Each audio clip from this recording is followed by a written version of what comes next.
है और शायद अब तक हर किसी ने इस मूवी को देख लिया होगा, पर बहुत से लोगों को ये मूवी पूरी तरह समझ में नहीं आई क्योंकि 3 घंटे की इस मूवी के पीछे पूरे 11 साल की कहानी है और ये एक साइंस फिक्शन मूवी है जिस वजह से इसे समझना थोड़ा मुश्किल है।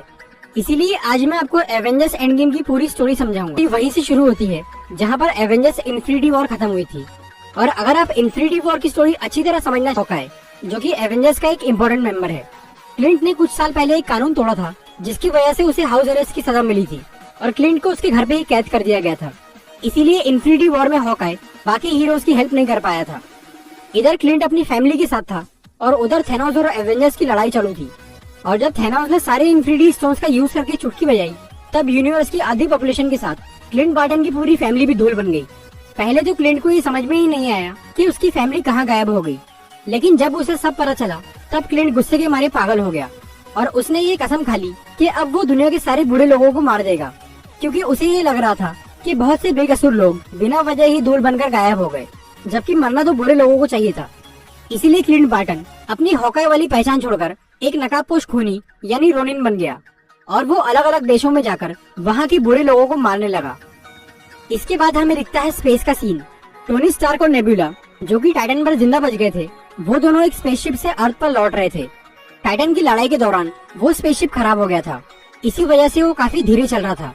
इसीलिए टोनी और नेबुला 22 दिनों से स्पेस में थे। उनका खाना पानी खत्म हो चुका था और ऑक्सीजन भी खत्म होने वाला था।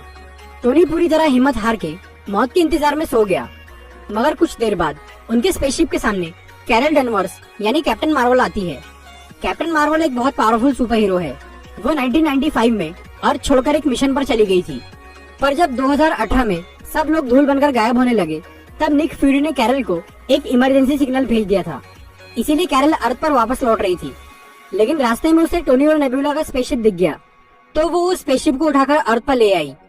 अर्थ पे आने के बाद कैप्टन मार्वल को थैनोस के बारे में सब कुछ पता चला और फिर कैरल ने सभी हीरोज को ये आइडिया दिया कि उन्हें इन्फिनिटी स्टोन्स जमा करके उनका इस्तेमाल करना चाहिए ताकि यूनिवर्स की आधी पॉपुलेशन वापस जिंदा हो जाए। और तभी सबको ये पता चलता है कि थैनोस ने 2 दिन पहले ही इन्फिनिटी स्टोन्स का यूज किया है। जब थैनोस ने यूनिवर्स की आधी पॉपुलेशन खत्म करने के लिए चुटकी बजाई थी, तब एनर्जी की एक ऐसी वेव निकली थी जिससे पूरा यूनिवर्स हिल गया था। और ठीक वैसी ही एक एनर्जी वेव स्पेस में दोबारा दिखाई दी, जिससे एवेंजर्स को ये समझ में आ गया कि थैनोस ने इन्फिनिटी स्टोन्स का यूज किया है। और उस एनर्जी सिग्नल की लोकेशन ट्रैक करके सभी हीरोज उस प्लेनेट पर पहुंच गए जहां पर थैनोस मौजूद था। यहाँ थैनोस के पास इन्फिनिटी स्टोन्स नहीं थे। थैनोस ने सबको ये बताया कि उसने इन्फिनिटी स्टोन्स की शक्ति से सारे इन्फिनिटी स्टोन्स को ही खत्म कर दिया, ताकि कोई भी उनका इस्तेमाल करके सब कुछ पहले जैसा ना कर सके। यहाँ थॉर ने गुस्से में आकर थैनोस को मार दिया। अब एवेंजर्स की सारी उम्मीद खत्म हो गई और हर कोई उदास होकर अपनी जिंदगी में वापस लौट गया। कैप्टन मार्वल फिर से स्पेस में किसी मिशन पर चली गई। थॉर ने अपने पुराने लोगों को जमा करके नॉर्वे में एक नया एसगार्ड बसा लिया। थैनोस से हारने की वजह से थॉर काफी बदल गया। उसे नशे की लत लग गई और वो बहुत मोटा और कमजोर हो गया। ब्रूस बैनर, जो कि गुस्से में हरा होकर हल्क बन जाता था, उसने 1.5 साल तक खुद के ऊपर कुछ एक्सपेरिमेंट्स किए और हल्क की ताकत और अपने दिमाग को एक करके वो बन गया प्रोफेसर हल्क। कैप्टन अमेरिका ने एक सपोर्ट ग्रुप शुरू किया जिसमें वो दुनिया के बचे हुए लोगों को ये समझाने का काम कर रहे थे कि जो हो गया उसे भूलकर आगे बढ़ो। टोनी स्टार्क अपनी बीवी और बच्ची के साथ सेटल हो गया। इसी तरह से पूरे 5 साल बीत गए और फिर सैन फ्रांसिस्को में एक अजीब सी घटना हुई। स्कॉट लैंग यानी एंटमैन, जो कि 5 साल पहले क्वांटम रेल्म नाम के एक डायमेंशन में गया था, वो अचानक वहाँ से बाहर आ गया। Ant Man and the Wasp movie में क्वांटम रेल्म के बारे में डिटेल में बताया गया है। क्वांटम रेल्म यानी सब एटॉमिक लेवल एक ऐसी जगह है जहाँ के नियम हमारी दुनिया से बिल्कुल अलग है। वहाँ पर टाइम भी बिल्कुल अलग तरह से चलता है। Ant Man and the Wasp movie के एंड में एंटमैन एक एक्सपेरिमेंट के लिए क्वांटम रेल्म के अंदर गया था, लेकिन इससे पहले कि वो बाहर आता, उसके सभी दोस्त थैनोस की चुटकी से धूल बन गए और स्कॉट अंदर ही फंसा रह गया। और अब 2023 में एक चूहे ने गलती से वो मशीन ऑन कर दी, जिससे स्कॉट बाहर आ गया। और वहाँ से निकलने के बाद स्कॉट को ये पता चला कि दुनिया की आधी पॉपुलेशन खत्म हो गई है। लेकिन कमाल की बात तो ये थी कि स्कॉट 5 साल तक क्वांटम रेल्म के अंदर था, पर उसे ऐसा महसूस हुआ कि वो सिर्फ 5 घंटे से ही वहाँ था। फिर स्कॉट तुरंत ही अपने पुराने दोस्तों यानी एवेंजर्स के पास पहुंचा और उसने सबको ये बताया कि उसके साथ क्या हुआ है। स्कॉट ने कैप्टन अमेरिका को ये आइडिया दिया कि अगर वो क्वांटम रेल्म को अच्छे से समझ ले तो वो उसे एक टाइम मशीन की तरह यूज कर सकते हैं और सब कुछ पहले जैसा कर सकते हैं। और इसी आइडिया के साथ कैप्टन, ब्लैक विडो और एंटमैन टोनी स्टार्क के घर पहुंचते हैं, क्योंकि टोनी ही ये काम कर सकता था। लेकिन टोनी को ये डर था कि अगर वो टाइम के साथ कुछ भी छेड़छाड़ करेंगे तो उससे उसकी बीवी और उसकी बेटी का अस्तित्व खत्म हो सकता है। इसीलिए टोनी उन सबको मना करके वापस भेज देता है। इसीलिए वो तीनों ब्रूस बैनर यानी हल्क के पास जाते हैं, जो कि अब प्रोफेसर हल्क बन चुका है।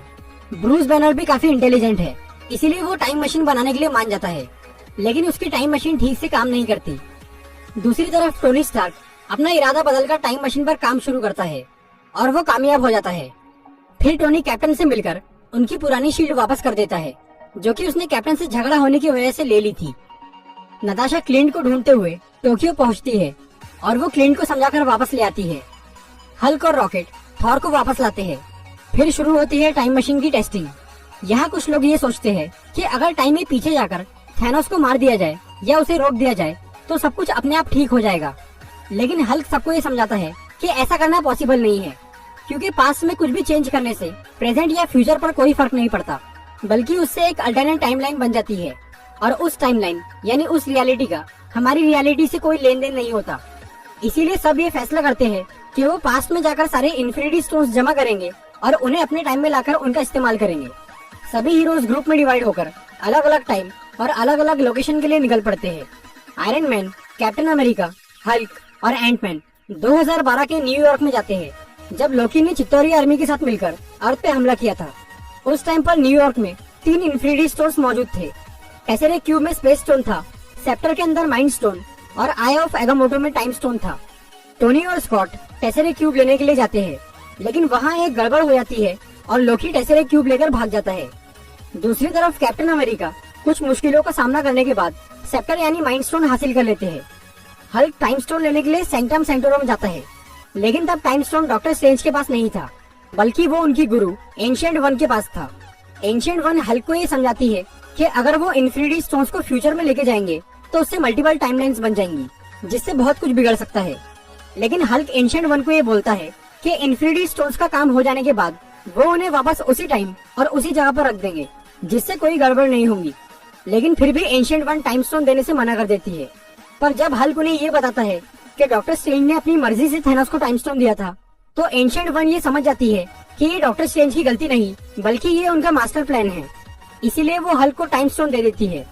कैप्टन अमेरिका और हल्क ने माइंड स्टोन और टाइम स्टोन तो ले लिया, पर टोनी और स्कॉट को स्पेस स्टोन नहीं मिल पाया। इसीलिए आयरन मैन और कैप्टन 1970 में जाते हैं, जहां टोनी अपने पिता से मिलता है और टेसेरे क्यूब हासिल कर लेता है। इसके साथ ही कैप्टन वहां से एक्स्ट्रा पिम पार्टिकल्स ले लेते हैं, जो कि टाइम ट्रेवल के लिए जरूरी है और उनके पास उसकी कमी थी। थॉर और रॉकेट 2013 के एसगार्ड में जाते हैं रियलिटी स्टोन लेने के लिए। उस वक्त ईथर यानी रियलिटी स्टोन थॉर की गर्लफ्रेंड जेन फॉस्टर की बॉडी में था और जेन एसगार्ड में थी। यहाँ थॉर अपनी माँ से मिलता है और रॉकेट जेन की बॉडी से ईथर निकाल लेता है। थॉर यहाँ से वापस लौटने से पहले अपना पुराना हथियार म्यूनिर अपने पास रख लेता है, ताकि अगर कोई मुसीबत आए तो वो आसानी से उसका सामना कर सके। हॉकाई और ब्लैक विडो 2014 में वॉर्मिल प्लेनेट पर जाते हैं सोल स्टोन लेने के लिए। सोल स्टोन हासिल करने के लिए उसकी कुर्बानी देना जरूरी है, जिससे आप बहुत प्यार करते हैं।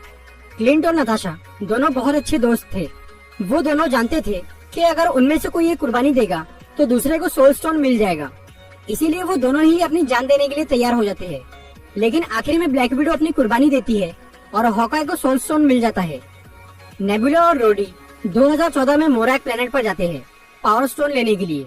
यहाँ पर वो पीटर क्विल यानी स्टार लॉर्ड को बेहोश करके उससे पहले पावर स्टोन ले लेते हैं। रोडी पावर स्टोन लेकर लौट जाता है, लेकिन जब नेबुला वापस लौटने की कोशिश करती है तब एक प्रॉब्लम आ जाती है। नेबुला एक ह्यूमनॉइड है, उसकी बॉडी और उसका दिमाग मशीन से बना है। इसीलिए फ्यूचर की नेबुला और पास्ट की नेबुला का दिमाग किसी तरह से आपस में कनेक्ट हो जाता है और 2014 का थैनोस फ्यूचर वाली नेबुला की मेमोरी स्कैन करके अपना भविष्य जान लेता है और वो नेबुला को पकड़कर उसका टाइम ट्रेवल वाला डिवाइस छीन लेता है। थैनोस अपने साथी एबेनी मॉ की हेल्प से उस टाइम ट्रेवल वाले डिवाइस को कुछ इस तरह से मॉडिफाई करवाता है जिससे कि थैनोस की पूरी फौज भविष्य में जा सके और फिर पास्ट वाली नेबुला फ्यूचर में जाती है ताकि वो थैनोस के शिप के लिए रास्ता खोल सके। इसी दौरान सभी हीरोज सारे इन्फिनिटी स्टोन्स को एक नए गाउंटलेट में फिट करते हैं जिसे आयरन मैन ने बनाया था। हल्क उस गाउंटलेट को पहनने का फैसला करता है क्योंकि उसके रेडिएशन को सिर्फ हल्क ही बर्दाश्त कर सकता था और वो जैसे ही गाउंटलेट पहनता है उसकी हालत खराब होने लगती है। थैनोस बहुत ज्यादा पावरफुल था, इसीलिए वो 6 इन्फिनिटी स्टोन्स की ताकत को संभाल पाया था। लेकिन हल्क थैनोस जितना पावरफुल नहीं है, इसीलिए उसका बुरा हाल हो गया। पर ऐसी हालत में भी उसने चुटकी बजाई और सभी धूल बने हुए लोगों को वापस जिंदा कर दिया। यूनिवर्स की आधी पॉपुलेशन वापस आ गई और सबकी एज अभी भी उतनी ही थी जितनी की 5 साल पहले थी। हल्क बुरी तरह घायल हो चुका था और इससे पहले कि वो संभाल पाता, तब तक थैनोस और उसकी आर्मी वहां पहुंच चुकी थी और उन्होंने तुरंत ही एवेंजर्स के हेडक्वार्टर पे हमला करके उसे बर्बाद कर दिया। अब थैनोस बहुत गुस्से में आ चुका था और उसने ये फैसला कर लिया कि वो इन्फिनिटी स्टोन से पूरे यूनिवर्स को ही खत्म कर देगा और एक नया यूनिवर्स बनाएगा जहाँ के लोग उसकी पूजा करेंगे। फिर शुरू होती है एक जोरदार लड़ाई। दूसरी तरफ 2014 की गमोरा फ्यूचर की नेबुला का साथ देती है और पास्ट वाली नेबुला मारी जाती है। थैनोस और उसकी आर्मी के सामने सारे हीरोज कमजोर पड़ जाते हैं और फिर उन हीरोज की एंट्री होती है जो कि 5 साल पहले धूल बन गए थे। हल्क की चुटकी बजाने से वो सब जिंदा हो चुके थे। डॉक्टर स्ट्रेंज ने बहुत पहले ही फ्यूचर देख लिया था, इसीलिए वो जानते थे कि आखिरी जंग कहाँ होने वाली है। इसीलिए वो वकांडा की सेना, दुनिया के सारे जादूगर, एसगार्डियंस और सारे हीरोज को लेकर उस जगह पर पहुंच गए और फिर कैप्टन मार्वल भी लड़ाई में साथ देने के लिए वहां आती है। यहाँ पर थैनोस उस नए गॉन्टलेट को हासिल करना चाह रहा था और सभी हीरोज उसे रोकने में लगे हुए थे, लेकिन फिर थैनोस को वो गॉन्टलेट मिल ही गया और तब डॉक्टर स्ट्रेंज ने आयरन मैन को एक इशारा किया, जिससे टोनी को ये समझ में आ गया कि यही वो इकलौता मौका है जिसमें थैनोस हारेगा। फिर आयरन मैन ने थैनोस से सारे इन्फिनिटी स्टोन्स छीन लिए और उसने अपने आर्मर से एक नया गॉन्टलेट बनाकर उसमें सारे इन्फिनिटी स्टोन्स लगा दिए और चुटकी बजा दी, जिससे थैनोस और उसकी आर्मी धूल बनकर गायब हो गए। लेकिन चुटकी बजाने से आयरन मैन भी बुरी तरह घायल हो गया और वो मर गया। फिर टोनी स्टार्क का फ्यूनरल होता है जिसमें बहुत सारे लोग आते हैं। इसके बाद थॉर वैल्करी को एसगार्ड की जिम्मेदारी सौंपकर गार्डियंस के साथ स्पेस में चला जाता है। एवेंजर्स ने ये डिसाइड किया था कि इन्फिनिटी स्टोन्स का काम हो जाने के बाद वो उन्हें वापस उसी टाइम और उसी जगह पर रख देंगे जहाँ से उन्हें लिया था। इसीलिए कैप्टन अमेरिका सभी इन्फिनिटी स्टोन्स और थॉर के हथौड़े म्यूनिर को लेकर पास्ट में चले जाते हैं, पर वो वापस नहीं लौटते। वर्ल्ड वॉर 2 के टाइम पर कैप्टन अमेरिका बर्फ में जम गए थे और वो 70 साल बाद होश में आए थे। कैप्टन अपने जमाने में पूरी तरह जी नहीं पाए थे, इसीलिए अब उन्होंने टाइम मशीन का यूज करके पास्ट में रुकने का फैसला कर लिया। कैप्टन ने जब सभी इन्फिनिटी स्टोन्स और म्यूनिर को सही जगह पर रख दिया, तब वो 1945 में गए और उन्होंने अपनी गर्लफ्रेंड पैगी कार्टर से शादी कर ली और अपनी पूरी जिंदगी उसके साथ बिताई।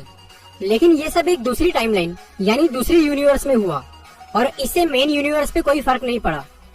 फिर जब कैप्टन बूढ़े हो गए, तब वो वापस मेन टाइमलाइन में आए और उन्होंने अपनी दोस्त सैम विल्सन को एक नई शील्ड दी ताकि वो कैप्टन अमेरिका बनकर उनकी जगह संभाल सके।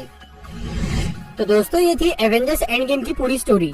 अगर आपको ये वीडियो अच्छी लगी हो तो इसे लाइक और शेयर